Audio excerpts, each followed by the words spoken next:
Bonjour à tous, c'est Flo. Nous sommes le 2 novembre.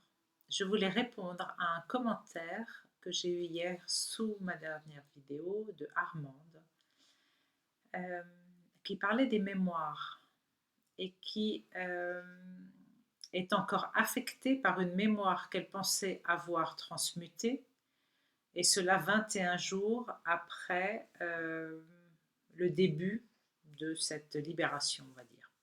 Bon, Armande, je n'ai pas tout saisi le sens de ta question, mais j'ai envie de rebondir sur ces mémoires que l'on doit libérer, nettoyer, purifier, soigner, guérir, cicatriser. Vous appelez ça comme vous voulez. D'abord, je voulais vous dire qu'il y a plusieurs couches dans ces mémoires. La plupart du temps, les mémoires n'ont pas qu'une seule et même euh, dimension, qu'une seule et même euh, couche. Il peut y avoir derrière le premier jet qu'on va nettoyer, il peut y avoir une autre mémoire familiale, ancestrale, karmique, qui va se réveiller derrière. Certaines mémoires ont leur origine dans des vies passées, et il y a donc plusieurs situations, plusieurs couches qui vont aller se mettre les unes sur les autres et qui vont amalgamer, faire amalgame sur la mémoire originelle. Donc parfois, on nettoie ce qui nous semble être la mémoire, mais en fait, on nettoie juste une couche superficielle ou peut-être plus en profondeur, mais en tous les cas, on ne nettoie pas tout. Donc ça, c'est une chose. Donc souvent, quand il y a des choses qui remontent encore, il faut aller encore plus profondément pour aller puiser l'origine de ça. C'est souvent valable dans les mémoires dans les blessures. Par exemple, les blessures principales, on va dire, de trahison, d'abandon, de rejet, de culpabilité, ont leur origine à un niveau très très ancien, vu que la plupart du temps, les origines viennent la, pas de la création, de l'éjection, euh, j'ai plus le mot, euh, lorsque l'âme s'est séparée de la source. Voilà. Euh, donc cette séparation, euh, bien souvent, a créé la première blessure, ce qu'on appelle la blessure originelle. Donc, par exemple, si vous avez une blessure de rejet, vous allez avoir par-dessus donc des mémoires à nettoyer concernant des situations qui sont reliées au rejet. Donc vous pouvez très bien nettoyer une mémoire correspondant à une situation, à une blessure, à un trauma, à une souffrance que vous avez vécue dans votre vie concernant ces rejets.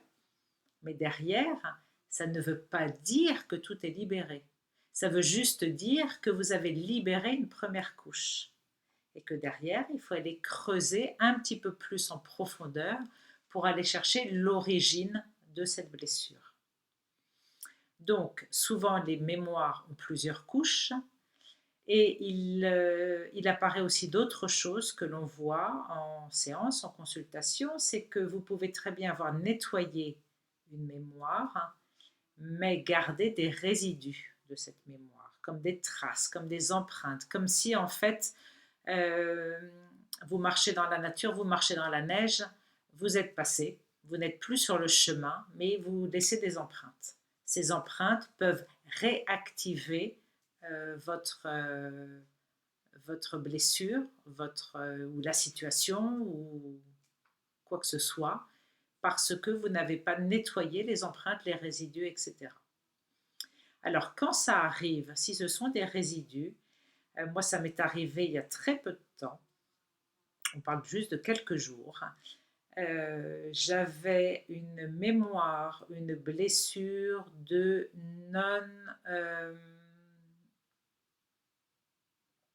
non-légitimité. J'explique. L'une des blessures qui m'a marquée le long de ma vie terrestre, c'est le non-droit de m'exprimer, la non-possibilité de m'exprimer. Toi, tu te tais, tu ne dis rien, tu n'as rien à dire, tu n'es pas légitime dans ce que tu dis. Donc, sur le plan physique, ça s'est traduit par des angines à répétition, plus tard par un problème de thyroïde, manque de communication. Donc ça a été nettoyé. Et c'est bon. J'ai nettoyé ça, j'ai créé ma chaîne YouTube justement pour pouvoir m'exprimer enfin librement, sans avoir peur ni du regard des autres, ni de la censure, ni des croyances, de l'éducation, de plaire à telle personne, etc. Et puis il y a quelques jours, je participe à un débat, on va dire, à une discussion à plusieurs, et je me rends compte que je n'arrive pas à m'exprimer, on ne me laisse pas la parole. Alors c'est pas contre moi, hein, ça n'a rien à voir, hein, c'est juste que je parlais pas assez fort, j'étais pas entendue, enfin bon bref. Donc au départ, j'ai tenté de parler, de dire hey, j'ai quelque chose à dire. Voilà, mais vous savez très bien comment ça se passe dans ces cas-là, quand il y a plusieurs personnes qui parlent en même temps, eh ben c'est pas possible, vous pouvez pas couper la parole aux autres, vous pouvez pas à un moment donné. Donc je me suis mis en retrait et je me suis dit d'accord, ok, c'est pas la peine, garde ton énergie.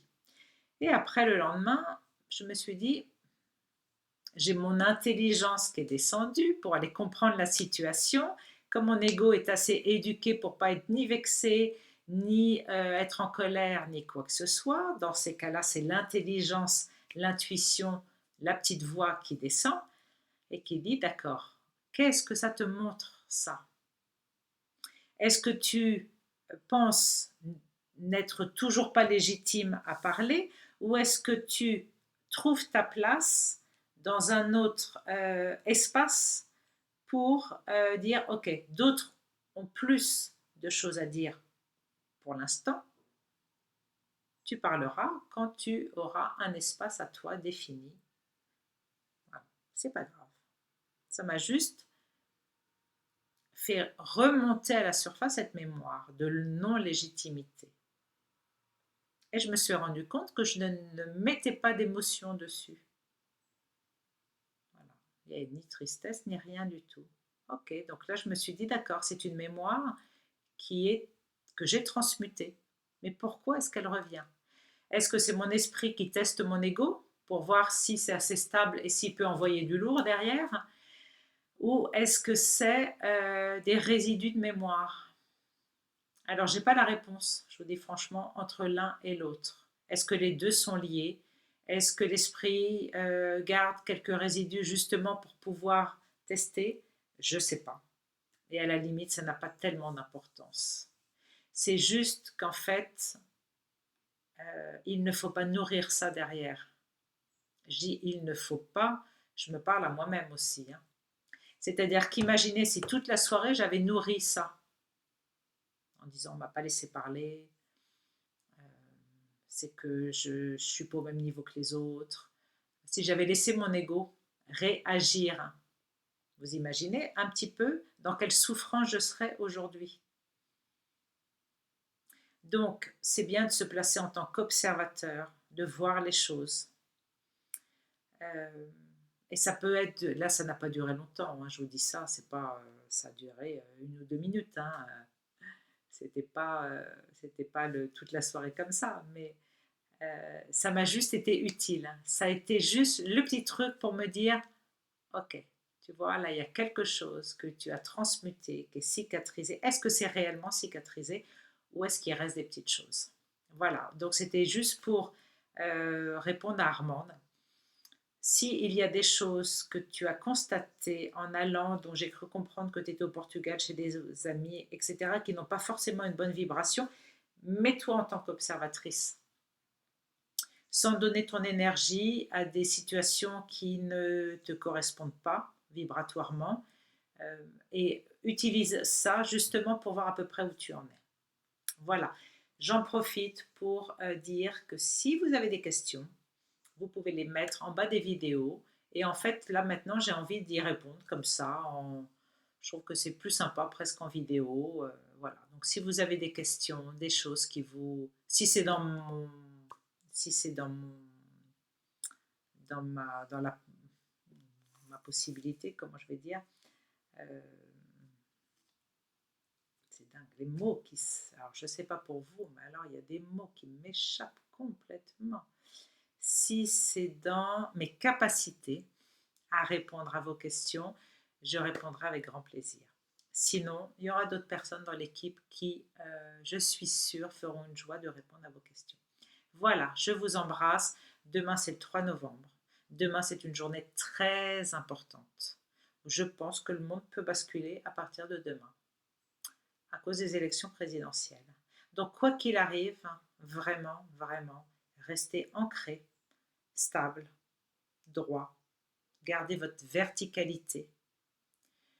Parce que quoi qu'il se passe, c'est ça qui va vous maintenir dans un état un état vibratoire d'abord stable, dans votre équilibre. Voilà. Et puis bon, on se reparle bientôt. Voilà, je vous fais des gros bisous et je vous dis à très vite.